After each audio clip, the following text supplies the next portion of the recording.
자, 그러면 이제 자녀계좌 적립식 투자 두 번째를 보도록 하죠. 자녀계좌에 이제 돈을 집어넣을 때는요, 일단은 그 주식 투자라는 것이 장기간에 걸친 거다라는 것을 우리가 꼭 알아야지 돼요. 그러니까 뭐 사고 팔고를 위해서 하면 절대 성공할 수가 없습니다. 왜냐면 자녀 계좌 같은 경우는 수수료가 있어요. 근데 수수료가 붙기 때문에 우리는 뭐 평생 무료 막 이렇게 나오지만 자녀 계좌는 수수료가 붙어요. 그래서 이 수수료에 대한 문제도 당연히 있겠고요. 또 자녀 계좌를 가지고 단타를 치게 되면 내 계좌도 운영해야 되고 자녀 계좌도 운영해야 되면 머리가 아파요. 그래서 자녀 계좌는 일단은 최대한 방치한다는 식으로 해야 되기 때문에 안전하게 갈 수 있는 종목군들을 공략하시는 게 중요하겠죠. 자, 그 내용들 살펴볼 거예요. 그래서 자녀에게 선물해 줄 주식은 어떤 것이 좋겠느냐. 자, 장기 투자를 고려해야 된다. 우리 아이한테는 시간이 무기예요. 왜냐면 아이가 만약에 0살에서부터 시작했다. 그러면은 20살 성인이 됐을 때는 이미 20년이라는 투자 경력을 갖게 돼요. 뭐 20년이면은 네, 제가 이제 전문가 생활한 지가 20년 조금 넘었는데, 요 정도 기간에 보시면 되거든요. 어마어마한 거죠.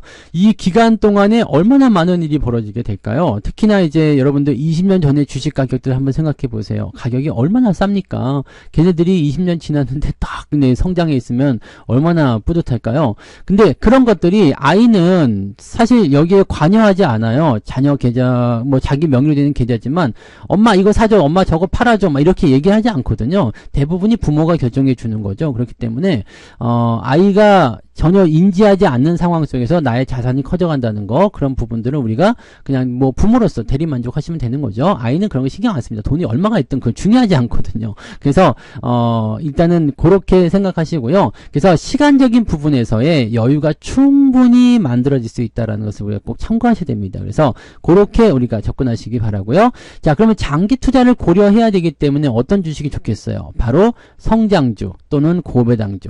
성장주라는 것은 꾸준하게 성장하고 있기 때문에 장기 투자하기에 정말 최적화된 종목들입니다. 그래서 이런 부분들을 공략하실 필요가 있고요. 하지만 성장주에도 단점이 있겠죠. 그래서 단점을 보완하기 위해서 이 고배당주라는 것을 가져갈 수가 있습니다. 고배당주 같은 경우는 배당이 많지만 또 성장하는 데는 한계점이 느껴지게 되죠. 그래서 그런 것들을 같이 서로 상호 보완해서 포트폴리오를 구축하시면 되고요. 뭐 잡주, 테마주 이런 거 하시고 싶으신 분들 계시겠지만, 네, 자녀 계좌는 굳이 그러실 필요가 없습니다. 그냥 여러분 계좌에서 그런 거 하고 싶으시면 하시면 되고요. 자녀 계좌는 오로지 우량주나 이런 쪽으로만 똘똘 뭉쳐서 뭐 순간순간의 어떤 등락 이런 거 걱정하지 마시고, 그런 거 신경 쓰지 마시고 그냥 꾸준하게 끌고 간다라는 개념을 잡아서 진행하시는 게 가장 좋습니다.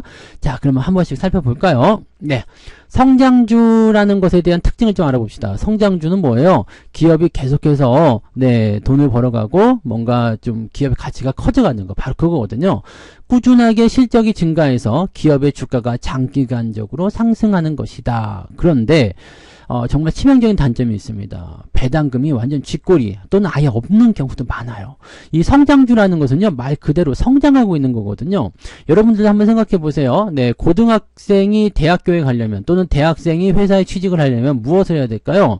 이제 준비라는 걸 해야 되잖아요. 그러기 위해서는 교재를 사야 되죠. 또는 학원에 등록해야 되죠. 독서실 끊어야 되죠. 뭐 등등등 여러 가지 그 목표를 달성하기 위해서 막대한 투자를 하게 됩니다. 돈 많이 들어가잖아요. 네, 바로 그런 거예요. 기업도 앞으로 더 큰 성장, 더 큰 실적을 위해서는 계속적인 투자를 해줘야 되거든요. 그러다 보니까 내가 만약에 이번에 100만 원을 벌었어. 근데 회사에서 한 80만 원 정도를 다시 재투자를 해야 되겠다 라고 결정해버리면 주주들한테 나눠줄 배당이 없어요. 왜냐면 회사도 이익잉여금도 좀 떼어놔야 되고요. 유보를 쌓아야 되니까요. 뭐 그런 것도 좀 있고 여러 가지 부분들이 있는데, 이게 나머지 돈에서 이제 주주들한테 배당을 주는 건데 이 배당을 줄 수가 없죠. 돈이 없으니까요. 네, 뭐 그렇다고 돈을 못 버는 게 아닙니다. 돈을 버는 족족 다시 재투자를 통해서 더 큰 회사를 키워나가는 거, 그것이 바로 성장주거든요.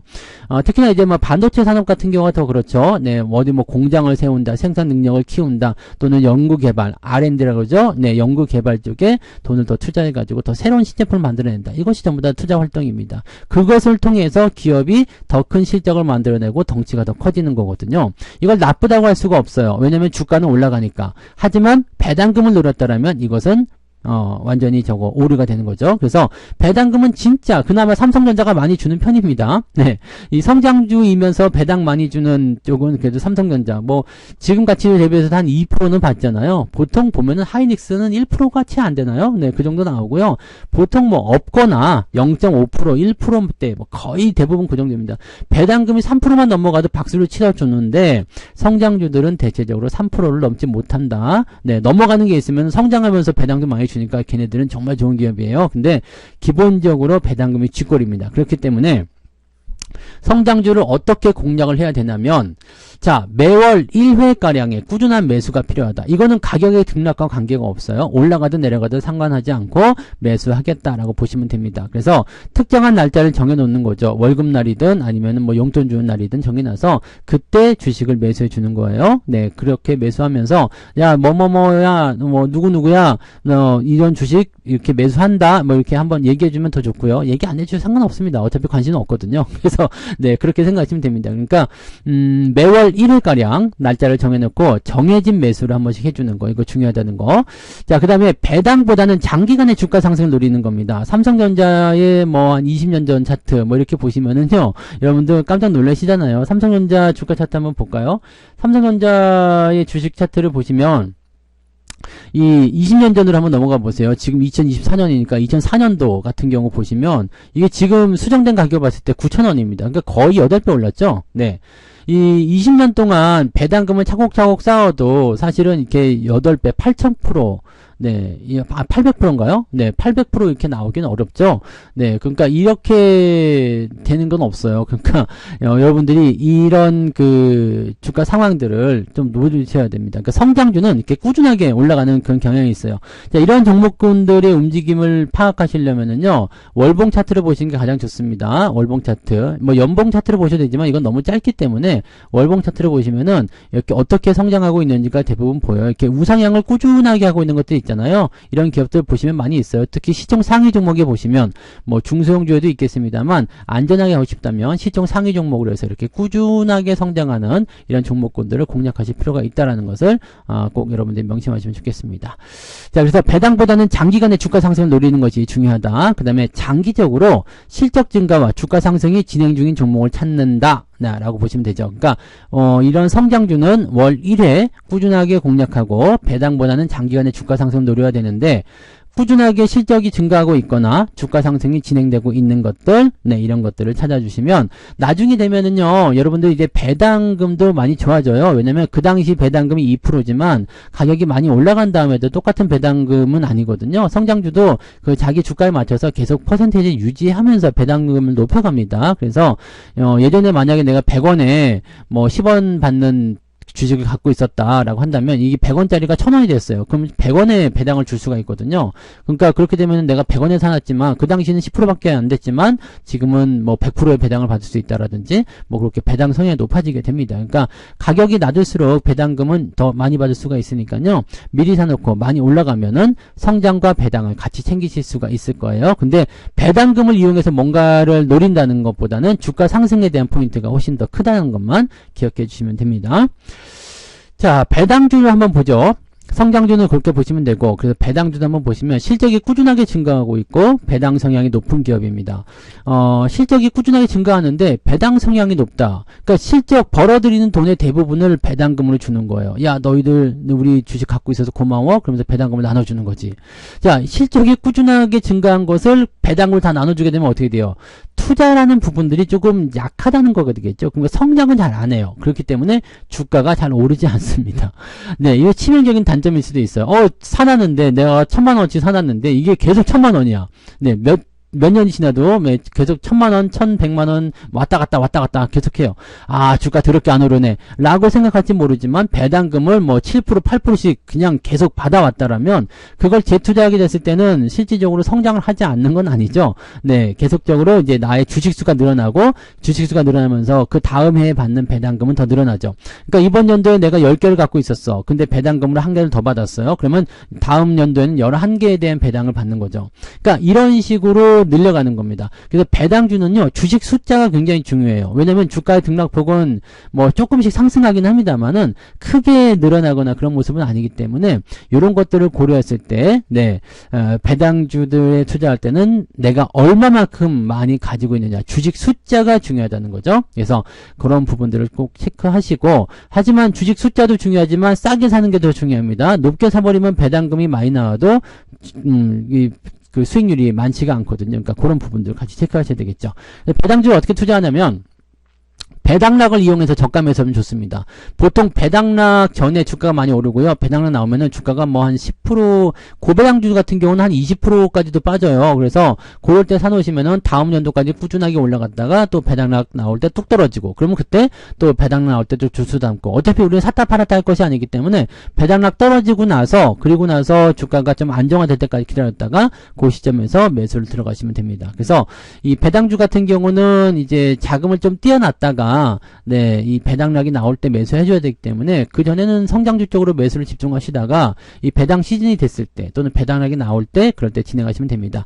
이게 그 분할 그 분기 배당 나오는 그런 기업들은요, 중간 배당락은 좀 약하기 때문에 대체적으로 기말 배당락을 노려가지고 대응을 하시면 좋습니다. 자, 주가 상승보다는 높은 배당률에 주목해야 된다는 거 꼭 명심하셔야 돼요. 높은 배당률에 주목한다는 것이 어떤 의미가 되는 거냐면, 배당률이 높게 나온다는 것은 일단은 그 배당금을 통해 가지고 내가 재투자를 할 수 있는 꽁돈이 생긴다는 얘기거든요. 그렇기 때문에 주가가 오히려 오르지 않은 게 더 낫습니다. 싸게 사가지고 배당금을 더 많이 받는 게 중요한 거죠. 아까 전에 말씀드렸던 바로 그런 내용이에요. 그래서 10개를 갖고 있다가 다음에는 11개에 대한 배당, 또는 그 다음에는 13개에 대한 배당, 그 다음에 17개에 대한 배당, 이런 식으로 계속 복리가 늘어나는 겁니다. 아이들한테는 이게, 우리들은 이제 뭐 배당 받아가지고 몇 주 더 추가하는 게 얼마나 큰 도움이 되겠냐 싶을지 모르지만, 아이들은 자기도 모르는 사이에 20년 동안 이게 계속 늘어나도 생각해봐요. 주식수가 확 많아졌어요. 그럼 배당금 많이 받아요. 이런 상황이 됐을 경우에는 나중에는 그냥, 네, 이런 것이 선순환으로 계속 돌아가게 되는 거죠. 자, 매입 가격이 쌀수록 배당이 높아집니다. 자, 10,000원에 1,000원 주는, 배당을 주는 그런 기업이 있었어요. 그럼 이게 10% 배당이잖아요. 근데 만약에 주가가 떨어져가지고 5,000원까지 왔어요. 5,000원에 1,000원 배당은, 그 배당금은 대부분 그대로 유지가 되거든요. 그러니까 가격이 5,000원이 됐어도 1,000원 배당을 주거든요. 그럼 배당금이 20%가 됩니다. 이럴 때 잡아놓게 되면 대박이 터지는 거죠. 그 다음에 만약에 내가 5,000원에 500원 주는 배당 주식을 샀는데, 근데 이게 가격이 올라서 10,000원이 됐어요. 이런 경우도 있잖아요. 그러면은 배당금도 같이 뛰기 때문에 배당률이 10%에서 20%로 또는 30%로 막 늘어날 수가 있습니다. 그래서 가격이 쌀수록 배당이 높아지니까 저가 매수를 최대한 고려한다. 물론 이거는 어떤 주식에도 마찬가지긴 합니다만, 그래도 특별하게 더 저가 매수를 고려하시기 바랍니다. 그래서 배당락을 이용한 저가 매수를 이런 식으로 이용하시면 되고요. 자녀 계좌는 곧 노후 준비라는 말씀 드렸잖아요. 이거는 왜 그러냐면, 우리가 사실은 이제 우리 뭐 앞날을 위해서 또 열심히 돈을 모으잖아요. 하지만 우리가 고려하지 않는 것이 하나가 있습니다. 뭐냐면, 아이가 나중에 대학에 갔을 때 대학 등록금이요, 뭐 취업하고 독립하겠다라고 해서 취업 회사를 하나 들어갔는데, 회사가 뭐 다른 지역에 있어. 그래서 그쪽에서 이제 출퇴근하기가 어려우니까 그쪽에다 집을 하나 얻어야 되겠어. 뭐 이럴 때, 또는 이제 결혼을 했어. 특히 결혼할 때가 이제 가장 많이 저거 하긴 한데, 이런 부분들에 있을 때 목돈이 필요하거든요. 근데 내가 열심히 나의 노후를 위해서 준비한 돈들을, 아이가 결혼하는데 돈이 좀 모자라요. 뭐 어디 방을 얻는데 돈이 좀 모자라요. 좀 보태주시면 안 될까요? 도와주면 안 될까요? 어느 부모가 그거를 모른 척 하겠습니까? 야, 됐어. 나 노후 준비해야 되니까 네가 알아서 해. 네 지금까지 키워준 게 뭐 고맙지도 않냐? 그러면서 꺼져! 뭐 이렇게 얘기하는 사람들은 없을 거예요, 아마. 그죠?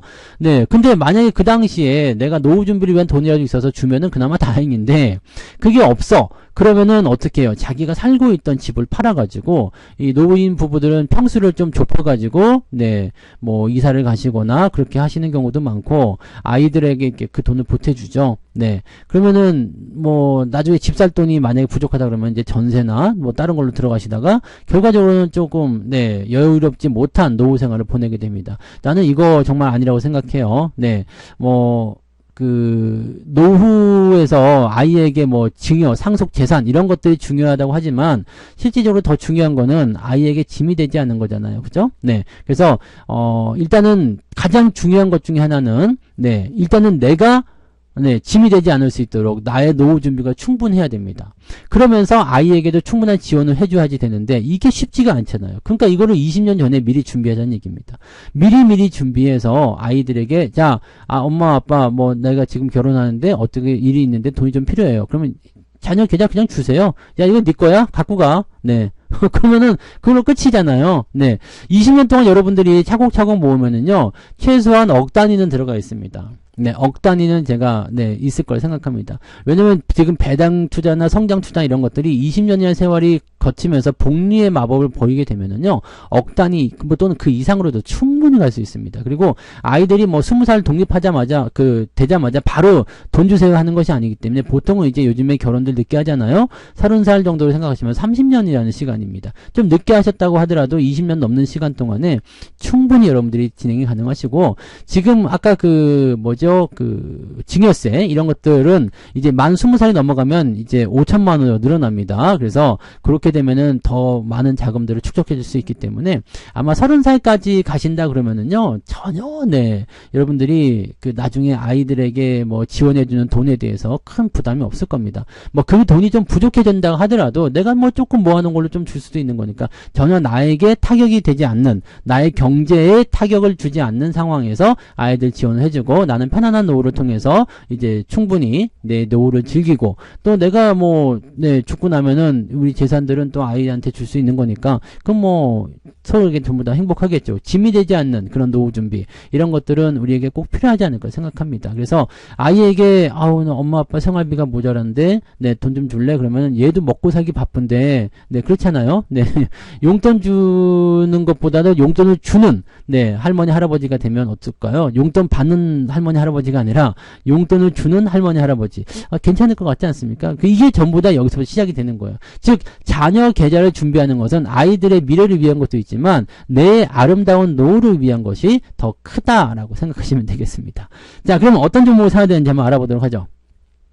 자녀 계좌에 넣어줄 종목은요. 기본적으로 성장주는 삼성전자를 고려하는 게 좋습니다. 삼성전자 말고도 다른 것들이 많이 있겠지만 한국을 대표하는 기업이고요. 시총 상위권에서 최상단을 고려합니다. 그리고 지금 월봉 차트나 이런 것들 보시면은 꾸준하게 상승세를 보여주고 있습니다. 들쭉날쭉하는 그런 종목들이 아니에요. 계속해서 꾸준히 상승하고 있고 뭐 일정한 주기를 통해서 오르락내리락 하고는 있지만 계속해서 올라갈 수 있는 그런 가능성을 가진 것들. 그 다음에 뭐 반도체라든지 이런 산업 자체가 뭐 중간에 뭐 이렇게 업황이 완전 무너져가지고 뭐 사양산업을 간다든지 이런 건 아니잖아요. 그러니까 그런 부분들을 고려했을 때 삼성전자를 그냥 꾸준하게 올라가든 내려가든 관계없이 매달 한 주씩이라도 사주는 것이 중요하지 않겠느냐 이렇게 볼 수가 있겠죠.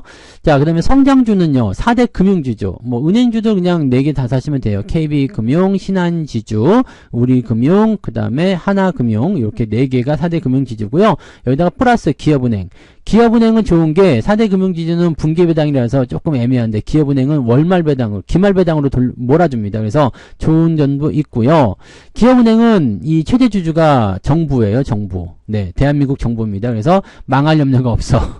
다른 은행들하고 좀 달라요. 기업은행은 망할 염려가 없습니다. 그래서 이런 것들을 투자하시면은 아이가 평생도록 기업은행의 수익률을 가져가실 수가 있어요. 기업은행 같은 경우도 수익률이 굉장히 좋아요. 그래서 저도 한동안 기업은행 갖고 있다가 이번에 팔아먹고 재매수 타이밍을 지금 못 잡고 있는 상황이긴 한데 이 기업은행 같은 경우는 배당률이 기본적으로 높습니다. 그래서 상당히 긍정적인 종목 중 하나니까 이렇게 포함시키면 돼요. 여기다가 이제 금융주 포함시켜가지고 뭐 증권주라든지 뭐 보험주들 포함시켜도 되긴 되는데 그건 이제 좀 포트폴리오에 여유가 좀 생겼을 때 그럴 때 진행하시면 되겠죠. 자, 그러면 성장과 배당을 한꺼번에 챙길 수 있는 종목은 뭐가 있을까 보면은 현대차 EUP가 있더라 이렇게 보시면 되겠죠. 자동차 쪽은 배당도 많이 주면서 고배당주예요. 고배당 주면서 또 그 기업의 실적도 계속 증가하고 있는 성장주기도 합니다. 꾸준하게 증가세 보이고 있거든요. 근데 그 중에서도 특별하게 현대차 EUP는 배당 성향이 훨씬 더 높습니다. 그래서 현대차 EUP를 갖고 계시면 아마 2024년, 23년 기준으로 했을 때 10% 정도 배당을 받으셨을 거라 생각합니다. 그러니까 그런 정도의 센 그런 부분이 있죠. 근데 또 성장하고 있는 기업이기도 해요. 배당도 많이 주고 성장도 많이 하고 있으니까 현대차 EUP도 여러분들이 꾸준하게 모아갈 필요가 있겠죠. 그러니까 이런 쪽으로 접근하시면 되겠습니다. 근데 만약에 금액이 조금 부족하다. 나는 16만 원밖에 한 달에 못 넣는데 현대차 EUP 하나에 16만 원 아니냐. 어떻게 하냐. 이런 분들은요. 그날 안 사고 그 다음 달에 모아서 사셔도 돼요. 네. 그러니까 중요한 거는 내가 주식을 사는 게 중요한 거지 이것을 뭐 어떻게 막 적고 뭐 못 사가지고 막 이거 안 사고 다른 거 사고 막 그런 게 아니고 네 되는 대로 하는 겁니다. 형편이 되는 대로. 만약에 부족하다 그럼 예수금 넣어놨다가요 다음 달 돈 들어올 때 그때 넣어주거나 아니면 지금 사주고 다음 달에 안 사거나 뭐 그렇게 가셔도 되는 거죠. 그러니까 그런 것들은 나의 자산 운영 현황 안에서 나의 그 잔고 안에서 충분히 여러분들이 유동성 있게 하실 수 있다 이렇게 보시면 될 겁니다. 아시겠죠? 그래서 그렇게 자녀 계좌 만드시면 됩니다. 그래서 어린이날이 아니죠. 5월 특집입니다. 네, 자녀 계좌 적립식 투자 어떤 식으로 하면 좋은지에 대해서 설명을 드렸고요. 자녀 계좌를 이제 만드는 방법부터 해서 어떤 식으로 금융 교육을 시켜줄 것인지 또 그 다음에 어떤 종목군대에 접근하면 좋은지까지 말씀드렸습니다. 잘 활용해 보시고요. 여러분들의 편안한 노후와 아이에게 또 특별한 선물 이런 것들 한번 제공해 주셨으면 좋겠습니다. 자, 오늘 여기까지 강의하겠습니다. 고맙습니다. 본 방송에서 제공되는 모든 정보는 투자 판단의 참고 자료이며 투자의 최종 책임은 본 방송을 이용하는 본인에게 있습니다.